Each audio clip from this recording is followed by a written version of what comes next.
జల్లుమంటూ నింగి ఒళ్ళు విరిగెను గట్టి పరకతోన జడారి కళ్ళు తెరుచుకున్న వేళన చినుకు పూలవాన సముద్రమెంత దాహమేస్తే వెతికెను ఊట బావినే శిరస్సు వంచి శిఖర మంచు ముద్దిడే మట్టి నేలనే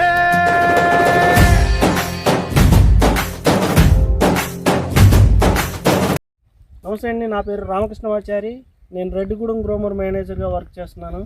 ఇప్పుడు మనం రంగాపురం విలేజ్లో ఉన్నామండి. అయితే రైతులకి మనం అందించేటటువంటి డ్రోన్ సర్వీసెస్ ఎలా ఉన్నాయో వారి ఫీడ్బ్యాక్ ఒకసారి తెలుసుకున్నాము.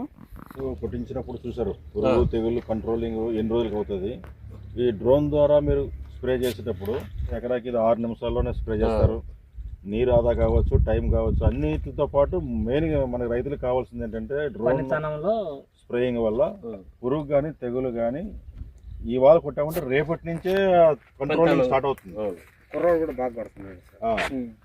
మన పైలట్లు ఇచ్చేటటువంటిది ఏంటంటే మనం ఎక్స్పీరియన్స్డ్ గ్రోమోర్ బ్రాండ్ కాబట్టి మీకున్న గ్రోమోర్తో ఉన్నటువంటి అనుబంధానికి తగినట్లుగానే మనం పైలట్లను కూడా 2 సంవత్సరాలు 3 సంవత్సరాలు ఎక్స్పీరియన్స్ ఉన్న పైలట్లని తీసుకొని వాళ్ళు మీకు సాటిస్ఫాక్షన్ కంటే మించి వాళ్ళు ఇంతవరకు కూడా ఎటువంటి ప్రాబ్లం లేకుండా కూడా కరెక్ట్ అయినటువంటి స్ప్రేయింగ్ చేస్తున్నారు.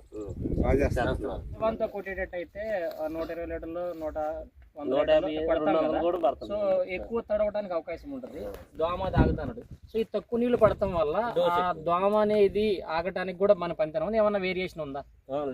ఆగుతుంది, పూర్తిగా కంప్లీట్ అవుతుంది. సో మనం అదే టైం అంతా కొట్టాలంటే 150 లీటర్ల వరకు మోసుకోవాలి. సో దీనికి ఏంటంటే నీళ్లు మోసే సాగ్రీనిటీ తగ్గింది. మంచి సపోర్ట్నెస్ ఇస్తారు సార్. మెయిన్లీ సపోర్ట్ గానే మన దగ్గర అటువంటి ఫర్టిలైజర్స్ కానీ పెస్టిసైడ్స్ కానీ మంచి సపోర్ట్ కూడా ఆయన ఇస్తాడు. ఎంతో కొంత అంటే వాళ్ళు మన దగ్గర కూడా గ్రోమోర్ నుంచి తీసుకుంటున్నారు. ధన్యవాదాలు.